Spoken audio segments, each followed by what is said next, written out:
माननीय प्रधानमंत्री जी का, जिनकी उपस्थिति से हम सब अभिभूत हैं। मंच पर स्वागत करते हैं माननीय राज्यपाल महाराष्ट्र श्री रमेश बैस जी, माननीय मुख्यमंत्री महाराष्ट्र श्री एकनाथ शिंदे जी, माननीय वित्त मंत्री श्रीमती निर्मला सीतारमन जी, माननीय केंद्रीय वित्त राज्य मंत्री श्री पंकज चौधरी जी और डॉक्टर भगवत कराड़ जी, माननीय उप मुख्यमंत्री महाराष्ट्र श्री देवेंद्र फडणवीस जी और श्री अजीत पवार जी का। मंच पर उपस्थित आप सभी विद्वजन, गणमान्य और विशिष्ट अतिथियों का हार्दिक वंदन और सादर अभिनंदन। अब हम रिजर्व बैंक गवर्नर से आग्रह करते हैं कि वे कृपया रिजर्व बैंक की ओर से माननीय प्रधानमंत्री महोदय को इस अविस्मरणीय क्षण की स्मृति स्वरूप एक स्मृति चिन्ह भेंट करें।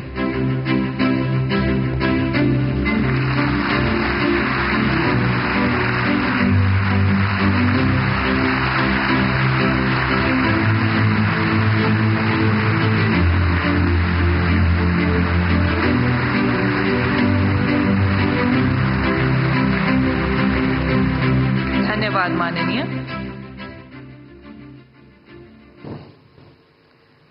आज हम भारतीय रिजर्व बैंक के 9 दशकों की विलक्षण यात्रा के उत्सव को अविस्मरणीय बनाने हेतु यहाँ एकत्रित हुए हैं। आज हम भारतीय रिजर्व बैंक का ऐसा रूप देख रहे हैं जो अभूतपूर्व बदलाव के मंथन से गुजरा है। अपनी इस यात्रा के दौरान रिजर्व बैंक ने कई महत्वपूर्ण निर्णय लिए, अनेक चुनौतियों का सामना भी किया। वह स्थिरता, विश्वास और विकास के अपने मूल सिद्धांतों पर हमेशा अटल रहा। आज के दिवस के उपलक्ष्य में रिजर्व बैंक वित्तीय प्रणाली में स्थिरता और विश्वास बनाए रखने और भारत की विकास यात्रा का समर्थन करने के प्रण की ओर खुद को नई ऊर्जा और उत्साह के साथ फिर से समर्पित करता है। इसी के साथ हम रिजर्व बैंक गवर्नर से आग्रह करते हैं कि कृपया अपना स्वागत संबोधन दें।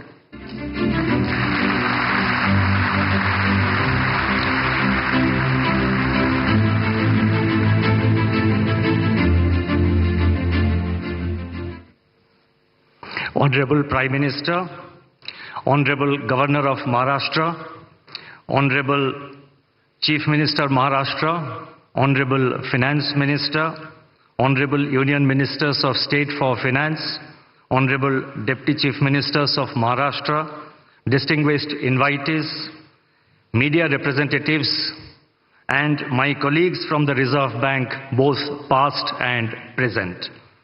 Today, the Reserve Bank of India enters the 90th year from its establishment on April 1, 1935. The journey of the Reserve Bank over the last 9 decades has been one of efficient functioning and contribution to the nation's progress. On this momentous occasion, it's my proud privilege on behalf of the Reserve Bank of India to welcome the Honorable Prime Minister to this commemorative event. Sir, your presence here amidst your very busy schedule is a source of great inspiration to all of us in the Reserve Bank.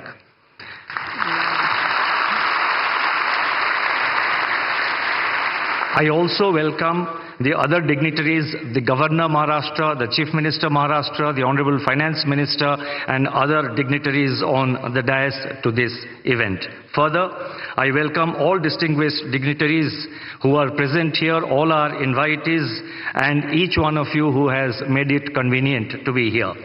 The Reserve Bank's evolution as an institution has been closely intertwined with the development of the Indian economy. From being a central bank primarily concerned with allocation of scarce resources during the planning period, the Reserve Bank has transitioned into being an enabler for the market economy. We are a full-service central bank with our functions spanning multiple dimensions. It has been our endeavor to promote the financial sector promote a financial sector that is robust, resilient, and future-ready. The path-breaking structural reforms, such as the enactment of the Insolvency and Bankruptcy Code and the adoption of flexible inflation targeting in the recent years, have helped us to deal with the challenges in the banking system and the task of maintaining price stability more effectively. Given the rapid changes taking place in today's world, especially in the areas of technology, innovation, business practices, and growing complexities in the financial sector, the Reserve Bank is constantly evaluating the emerging trends and taking necessary policy measures to remain in sync with the changing times. Our effort is to anticipate situations and take proactive measures. The global turmoil arising from the COVID-19 pandemic and the ongoing geopolitical hostilities have tested the resilience of every economy in the world, including India. The well-calibrated and coordinated monetary and fiscal policies adopted in our country went a long way in shielding our economy from these shocks and helped us to emerge even stronger than before. It's a matter of satisfaction that today our GDP growth is robust, inflation is moderating, the financial sector is stable, the external sector remains resilient, and the forex reserves are at an all-time high. Over the years, the Reserve Bank has emerged as a symbol of stability, resilience, and commitment to the welfare of our citizens. This has been possible due to the contributions made by generations of the team RBI. As we move towards RBI at 100, the Reserve Bank remains focused on ensuring a stable and strong financial system that would act as a bedrock for our country's economic progress. With these words, let me once again welcome the Honorable Prime Minister and the other dignitaries present in the dais and each one of you who is present here in the audience to this commemorative event of 90 years of the Reserve Bank. Thank you. Namaskar.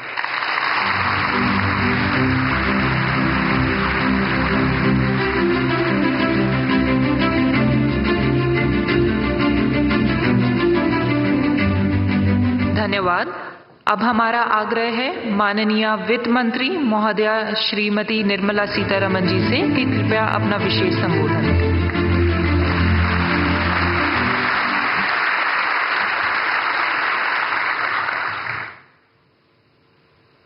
Respected Prime Minister, Honorable Governor of Maharashtra, Chief Minister of Maharashtra, my colleagues in the Council of Ministers, Deputy Chief Ministers of Maharashtra, Governor Reserve Bank, all invited dignitaries, media, I'm here on a very happy occasion when today we mark the 90th anniversary of Reserve Bank of India. RBI, the Central Bank of India, has actually had a remarkable checkered history. It stands tall among its peers on several counts. Once in a century pandemic, the COVID, hit us. The RBI adopted and in fact deployed conventional and unconventional range of instruments to provide liquidity and to promote growth and to ensure financial stability. The two examples that I can cite and which can stand before as a classic example are the moratorium on loan repayments and also the liquidity infusion which happened during that time. Later came the Russia-Ukraine war. RBI's measures primarily aimed at two things. One, to address the inflation and the forex market's volatility. RBI, in fact, has been one of the earliest to recognize the non-transient nature of inflation. One of the few central banks, if I may say so, to front-load policy rate hikes in particular. Forex reserve management is also something on which we have this opportune moment to recall the work done by the RBI. Building up reserves, including foreign exchange interventions. In the past few years, India's capacity to manage and also to take care of external imbalances and uncertainties have significantly improved purely because of the professional management of the RBI. Rupee has exhibited lower volatility and orderly movements is what we notice of the rupee, and they are in relative terms to the rest of its peers. Managing India's banks is something which I'll recall at this time. A decade ago, balance sheet problem, today is a balance sheet advantage, and that advantage accrues to our economy. Collaborative effort of the Government of India and RBI, the asset quality management, prompt corrective action framework are all great functions well carried out by our true regulator of the banks, Reserve Bank of India. Fiscal and monetary policy coordination. As always, the Government of India is one of the governments, like very many others, and RBI manages its debt, which is very important for government. Inflation management, despite monetary tightening pressures and the measures which have been taken for monetary tightening, has stabilized the G-Sec yields, which is very important for the economy. The stability in G-Sec markets has contributed to overall financial market resilience and investor confidence in the Indian economy. Lastly, the Bank of International Settlements, BIS, has mentioned significant role played by RBI in a very unconventional point. RBI's role in anchoring inflation expectations using communication policy is significant, is what the BIS has said. And I am sure not one in this audience would disagree with that. Apart from forward guidance, it was used for explaining the rationale. The policy of communication management has been used for explaining the rationale for the measures taken by the RBI. Thus, in the economy, confidence was built, and then optimism, if I can say so, optimism has been held up even during pandemic, held high and never let down. So optimism building is a very beautiful function which the RBI during crisis time has handled, because it adopted this unconventional instrument of communication with the people. And final word, institutional integrity is something which I would credit the RBI, and among very many central banks, India's RBI, for its institutional credibility, needs a big applause in the 90th anniversary. Thank you very much.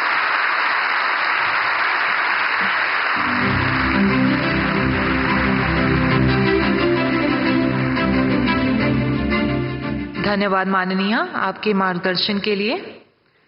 Reserve bank की इस अभूतपूर्व यात्रा को समर्पित एक स्मारक सिक्का जारी करने के लिए रिजर्व बैंक गवर्नर से अनुरोध है कि माननीय प्रधानमंत्री जी के कर कमलों द्वारा जारी होने वाले सिक्के को प्रस्तुत करें।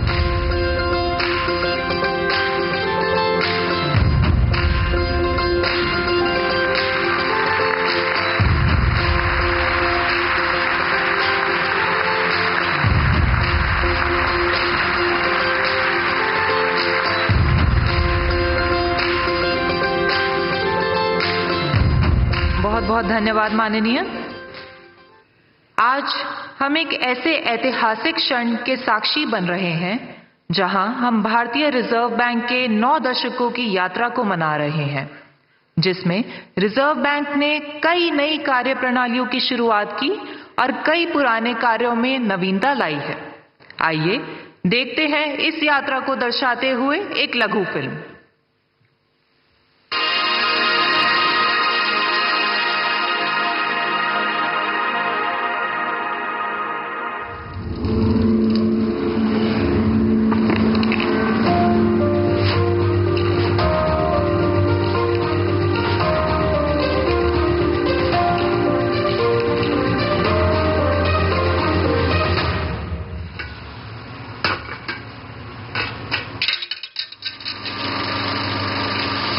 The Reserve Bank of India came into existence on 1st of April 1935 as a joint stock company.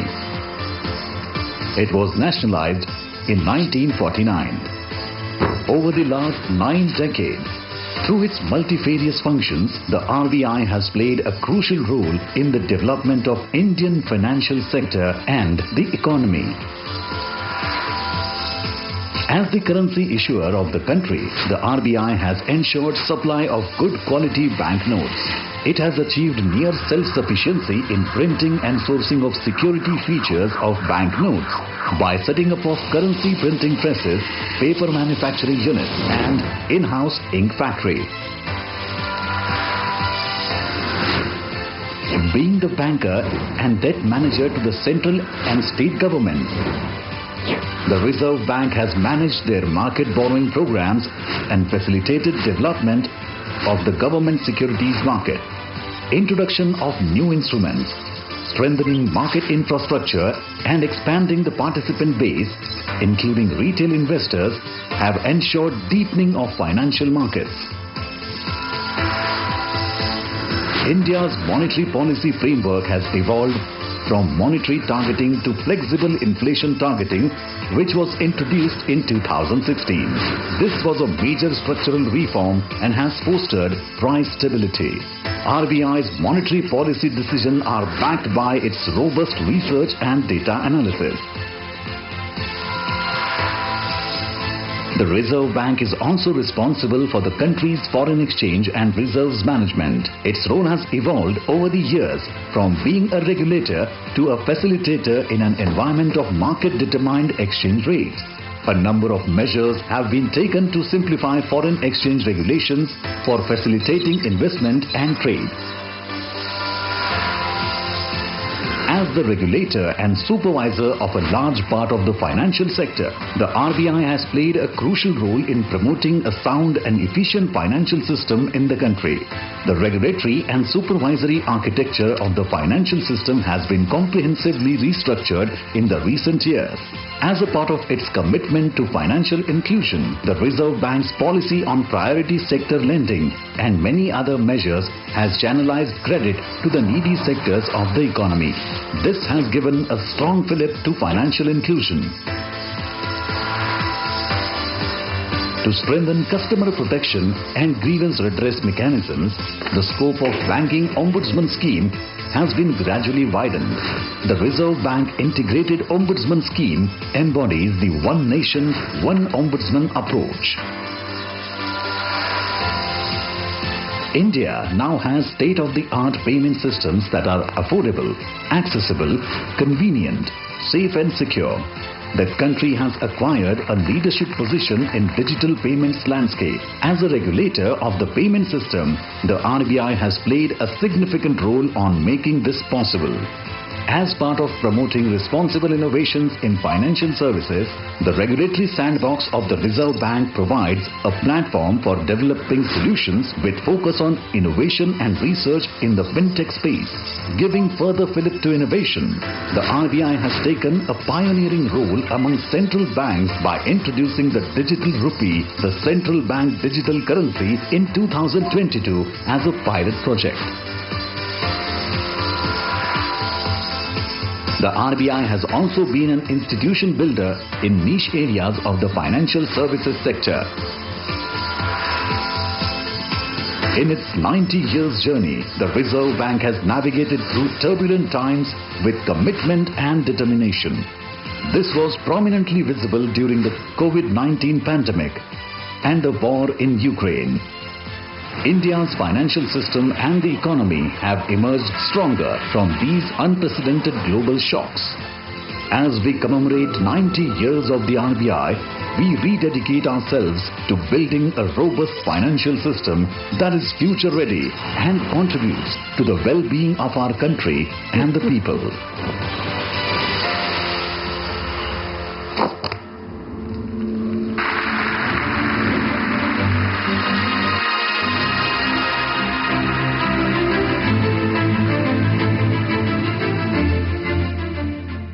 अब हम माननीय प्रधानमंत्री जी से निवेदन करते हैं कि कृपया इस सम्मेलन को संबोधित करें, हमें प्रेरणा दें, हमारा मार्गदर्शन करें।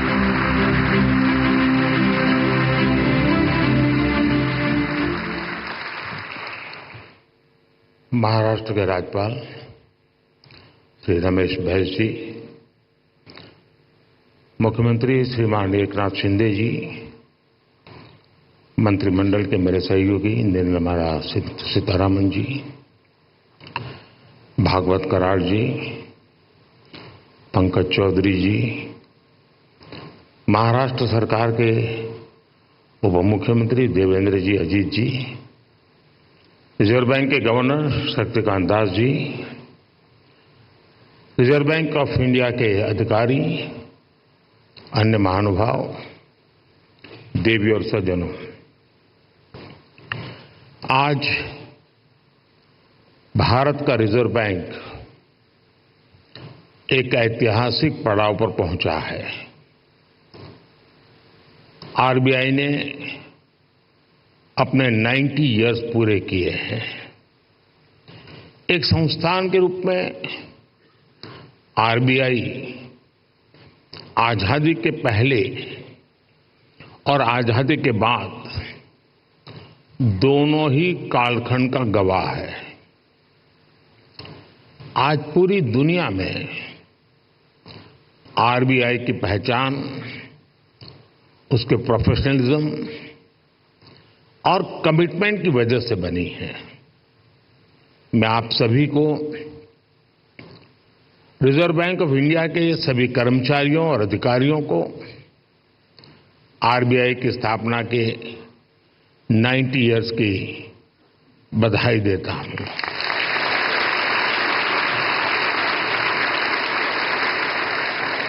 और इस समय जो लोग आरबीआई से जुड़े हैं उन्हें मैं बहुत सौभाग्यशाली मानता हूं।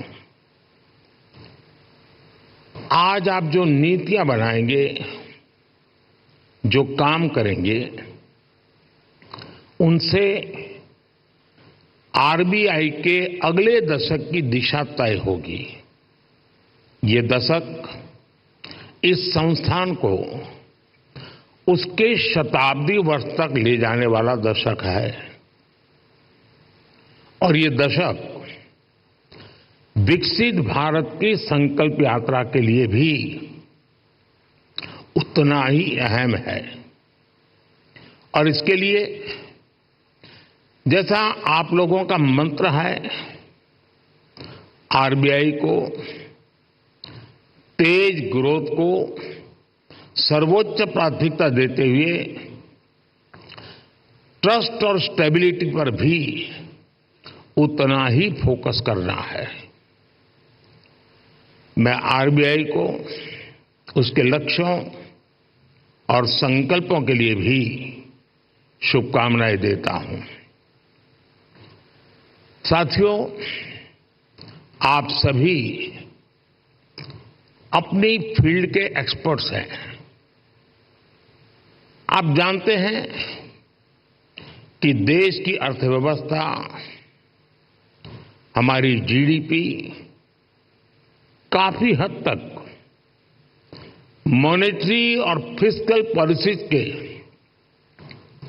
कोऑर्डिनेशन पर निर्भर करती है। मुझे याद है जब 2014 में रिजर्व बैंक के 80वें वर्ष के कार्यक्रम में आया था, तब हालात एकदम अलग थे। भारत का पूरा बैंकिंग सेक्टर समस्याओं और चुनौतियों से जूझ रहा था। एनपीए को लेकर, भारत के बैंकिंग सिस्टम की स्टेबिलिटी और उसके भविष्य को लेकर हर कोई आशंका से भरा हुआ था। हालात इतनी खराब थी कि पब्लिक सेक्टर बैंक्स देश की आर्थिक प्रगति को जरूरी गति नहीं दे पा रहे थे। हम सभी ने वहां से शुरुआत की और आज देखिए, आज भारत के बैंकिंग सिस्टम को दुनिया में एक स्ट्रांग और सस्टेनेबल सिस्टम माना जा रहा है।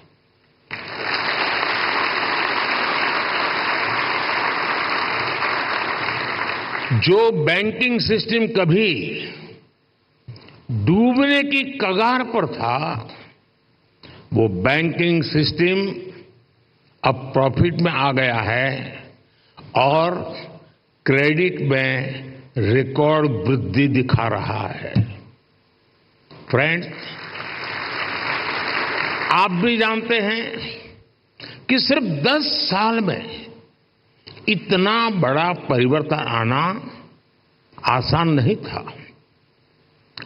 ये बदलाव इसलिए आया क्योंकि हमारी नीति, नियत और निर्णयों में स्पष्टता थी।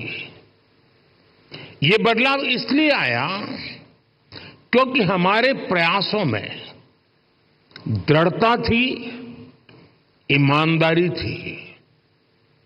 आज देश देख रहा है, जब नीयत सही होती है तो नीति सही होती है, जब नीति सही होती है तो निर्णय सही होते हैं, और जब निर्णय सही होते हैं तो नतीजे सही मिलते हैं।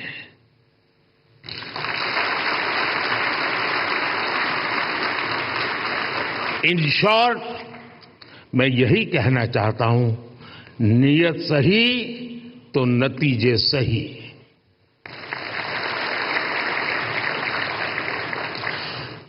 कैसे देश का बैंकिंग सिस्टम ट्रांसफॉर्म हुआ, ये अपने आप में एक स्टडी का विषय है। हमने कोई भी सिरा ऐसा नहीं था जिसे ऐसे ही छोड़ दिया हो। हमारी सरकार ने रिकॉग्निशन, रिजोल्यूशन और रिकैपिटलाइजेशन की रणनीति पर काम किया। पब्लिक सेक्टर बैंक की हालात सुधारने के लिए सरकार ने करीब 3.5 लाख करोड़ का कैपिटल इन्फ्यूजन किया और साथ ही गवर्नेंस संबंधी कई रिफॉर्म्स भी किए। अकेले इंसॉल्वेंसी एंड बैंक्रप्सी कोड की नई व्यवस्था से ही करीब 3.25 लाख करोड़ के लोन्स रिजॉल्व हुए और एक आंकड़ा देशवासियों को जरूर जानना जरूरी है। 27,000 से ज्यादा ऐसी एप्लीकेशंस जिसमें 9 लाख करोड़ रुपए से ज्यादा का अंडरलाइन डिफॉल्ट था, वो आईबीसी में एडमिशन से पहले ही रिजॉल्व हो गई। ये दिखाता है कि इस नई व्यवस्था का सामर्थ्य कितना ज्यादा है।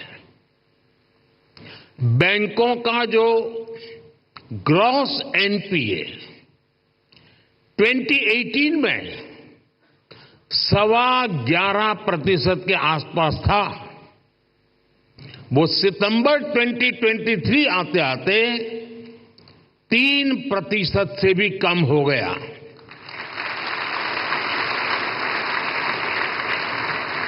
आज ट्विन बैलेंस शीट की समस्या अतीत का हिस्सा हो चुकी है। आज बैंक की क्रेडिट ग्रोथ 15% तक हो गई है और मैं इन सभी उपलब्धियों में आरबीआई की सहभागीदारी और प्रयासों की भी बहुत बड़ी भूमिका रही है और वो बधाई के पात्र हैं।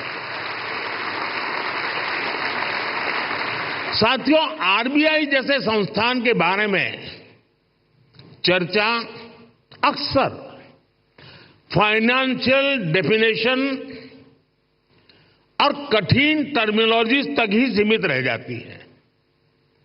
आपका कार्य जितना जटिल है उसमें यह स्वाभाविक भी है, लेकिन आप जो काम करते हैं उससे देश के सामान्य मानव का जीवन सीधे तौर पर प्रभावित होता है।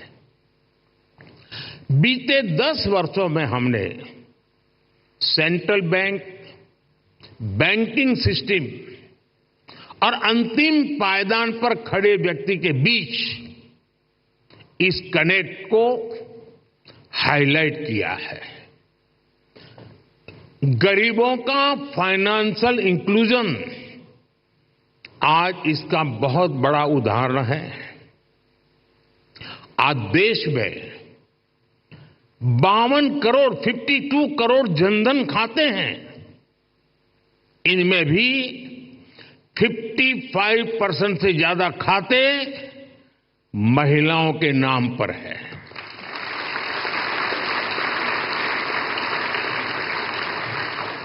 इसी फाइनेंशियल इंक्लूजन का प्रभाव आप एग्रीकल्चर और फिशरीज जैसे सेक्टर्स में भी देख सकते हैं। आज 7 करोड़ से ज्यादा फार्मर्स, फिशरमैन और पशुपालक के पास किसान क्रेडिट कार्ड हैं। इससे हमारी रूरल इकोनॉमी को एक बहुत बड़ा पुश मिला है।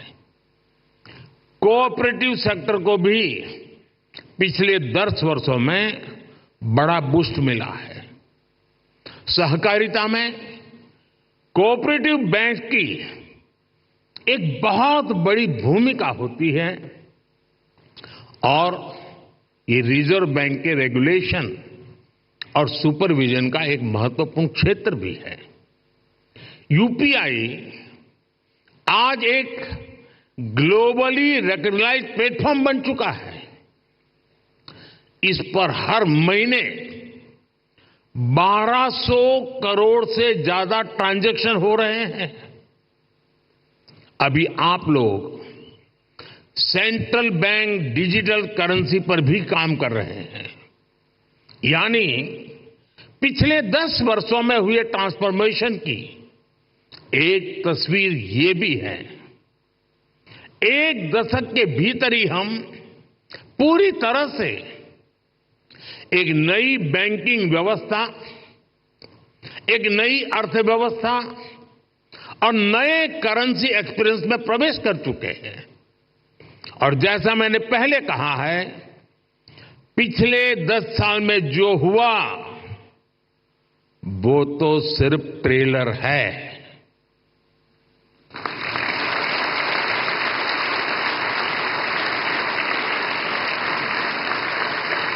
अभी तो बहुत कुछ करना है। अभी तो हमें देश को बहुत आगे लेकर जाना है। साथियों, बहुत जरूरी है कि हमारे पास अगले 10 साल के लक्ष्य बिल्कुल स्पष्ट हो। हमें मिलकर अगले 10 साल में डिजिटल ट्रांजैक्शन की संभावनाओं को विस्तार देना होगा। हमें कैशलेस इकोनॉमी से आ रहे इन बदलावों पर नजर भी रखनी होगी।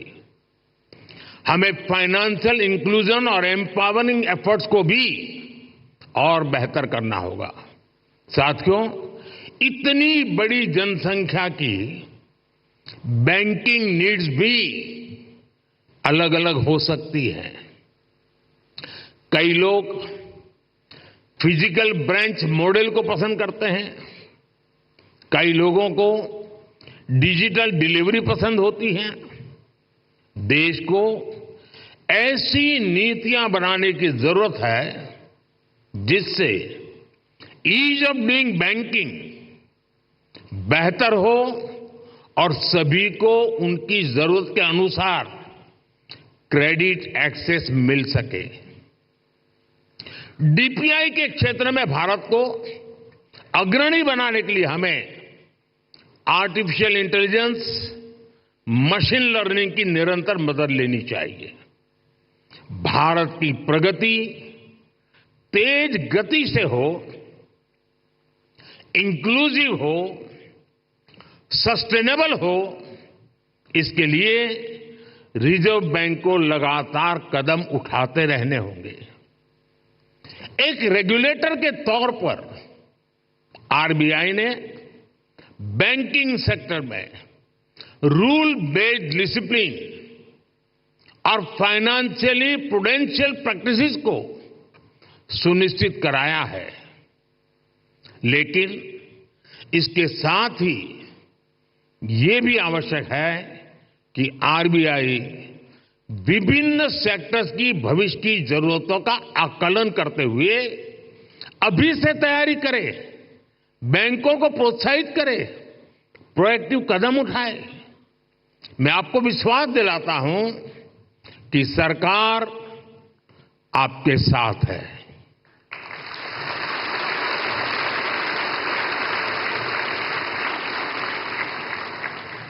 आपको याद होगा 10 साल पहले डबल डिजिट की महंगाई से निपटने का रिफ्लेक्शन तब की फाइनेंशियल पॉलिसीज में नहीं दिखता था। इससे निपटने के लिए हमारी सरकार ने रिजर्व बैंक ऑफ इंडिया को इन्फ्लेशन टारगेटिंग का अधिकार दिया। मॉनेटरी पॉलिसी कमेटी ने इस मैंडेट पर बहुत अच्छे ढंग से काम भी किया। साथ ही साथ सरकार ने एक्टिव प्राइस मॉनिटरिंग और फिस्कल कंसोलिडेशन इसके भी कदम उठाए।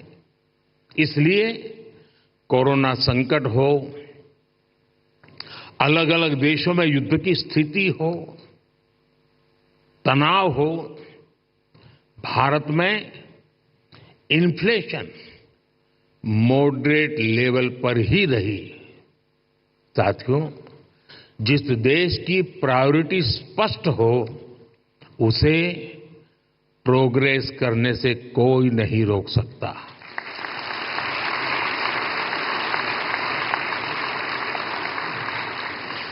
हमने कोरोना के दौरान फाइनेंशियल प्रूडेंस की चिंता भी की और सामान्य नागरिक के जीवन को भी सर्वोच्च प्राथमिकता दी। यही वजह है कि भारत का गरीब, भारत का मिडिल क्लास उस आपदा से उबरकर अब अर्थव्यवस्था को गति दे रहा है।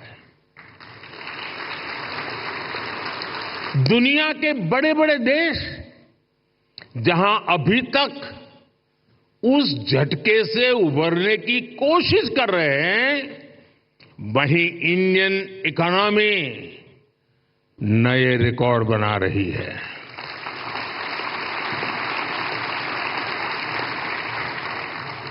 भारत की सफलता को आरबीआई वैश्विक स्तर पर ले जा सकता है। इन्फ्लेशन कंट्रोल और ग्रोथ में एक बैलेंस बनाना किसी भी डेवलपिंग कंट्री की बहुत यूनिक जरूरत होती है। इससे निपटने के लिए कौन कौन से मॉनेटरी टूल्स हो सकते हैं, इसके बारे में सोचना बहुत आवश्यक है। आरबीआई इसके लिए एक मॉडल बनकर ग्लोबल लीडरशिप की भूमिका निभा सकता है। और ये बात मैं 10 साल के अनुभव के बाद कहता हूं, और ये बात दुनिया को निकट से जानने समझने के बाद कह रहा हूं। और इससे पूरे ग्लोबल साउथ को बहुत बड़ी मदद मिल सकती है। फ्रेंड्स, अगले 10 साल के टारगेट तो तय करते हुए हमें एक बात और ध्यान रखनी है, वो है भारत के युवाओं की एस्पिरेशंस। भारत आज दुनिया के सबसे युवा देशों में से एक है। इस युवा एस्पिरेशंस को पूरा करने में आरबीआई का अहम रोल है। बीते 10 साल में सरकार की पॉलिसीज की वजह से नए नए सेक्टर्स बने हैं। इन सेक्टर्स में देश के युवाओं को नए अवसर मिल रहे हैं। आप देखिए, आज ग्रीन एनर्जी जैसे उभरते हुए क्षेत्रों का विस्तार हो रहा है।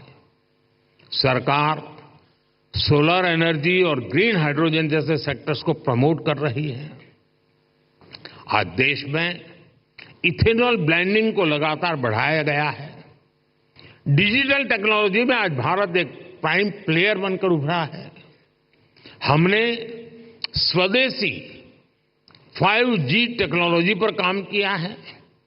डिफेंस सेक्टर हम बड़े एक्सपोर्टर की भूमिका में आ रहे हैं। एमएसएमई पूरी भारतीय अर्थव्यवस्था और मैन्युफैक्चरिंग सेक्टर की बैकबोन जैसे हैं।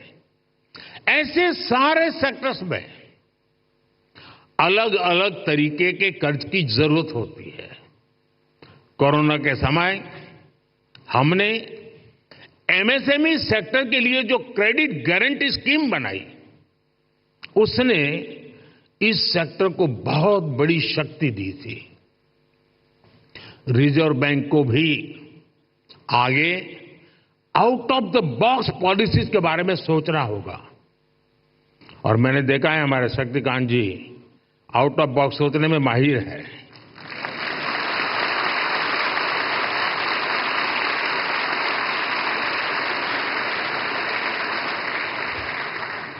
और मुझे खुशी है कि सबसे ज्यादा तालियां इस बात पर पड़ी।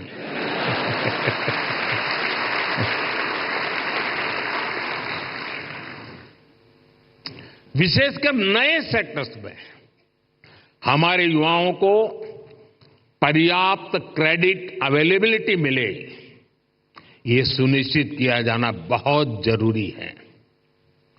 साथियों, 21वीं सदी में इनोवेशन का बहुत महत्व रहने वाला है।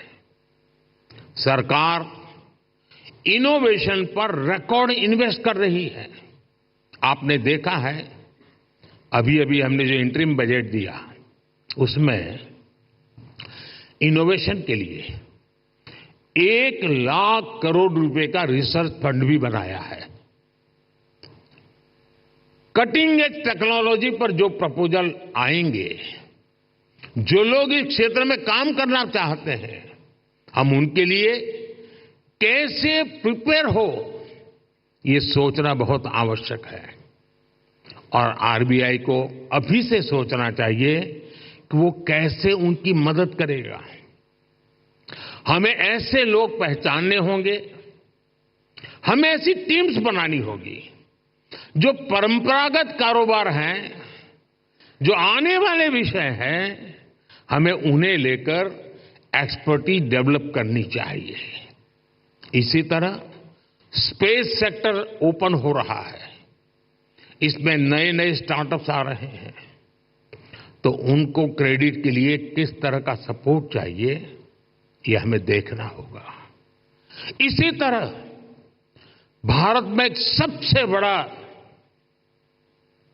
क्षेत्र नया पूरी ताकत के साथ आ रहा है, वो है टूरिज्म सेक्टर। टूरिज्म सेक्टर भी बढ़ रहा है और पूरी दुनिया भारत आना चाहती है, भारत देखना चाहती है, भारत समझना चाहती है।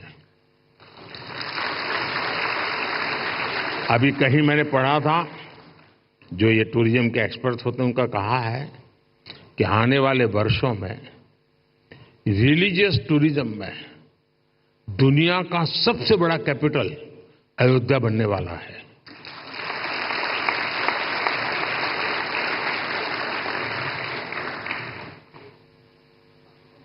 हमें देखना होगा कि इस सेक्टर को फाइनेंशियल सपोर्ट करने के लिए हमारी क्या तैयारी है। जो देश में नए नए सेक्टर्स बन रहे हैं, हमें उनमें अभी से एक्सपर्टीज डेवलप करनी चाहिए और उनको हम कैसे सपोर्ट करेंगे, इस पर भी पहले से मंथन होना चाहिए।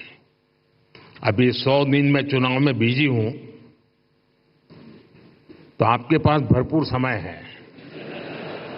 आप सोच के रखिए, क्योंकि शपथ लेने के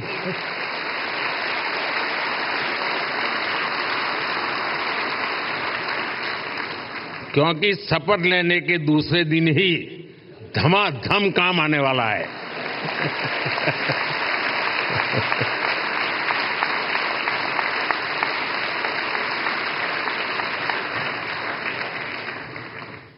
साथियों, हम लोगों ने फाइनेंशियल इंक्लूजन पर बहुत काम किया है, डिजिटल पेमेंट पर बहुत काम किया है।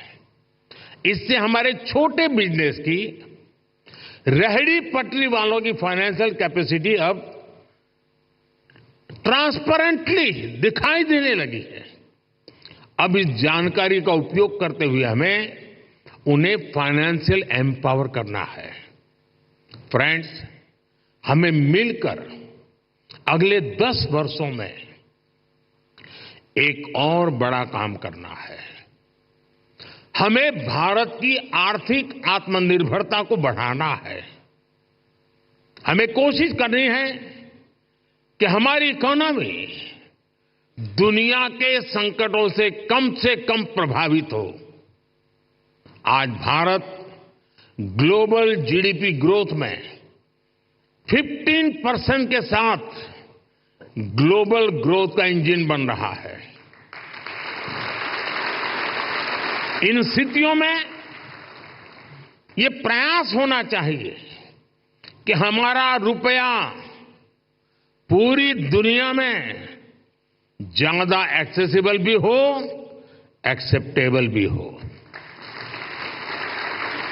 एक और ट्रेंड जो बीते कुछ वर्षों में पूरी दुनिया में देखने को मिला है, वो है बहुत ज्यादा आर्थिक विस्तार और बढ़ता हुआ कर्ज। कई देशों का प्राइवेट सेक्टर डेट तो उनकी जीडीपी के 2 गुने तक पहुंच गया है।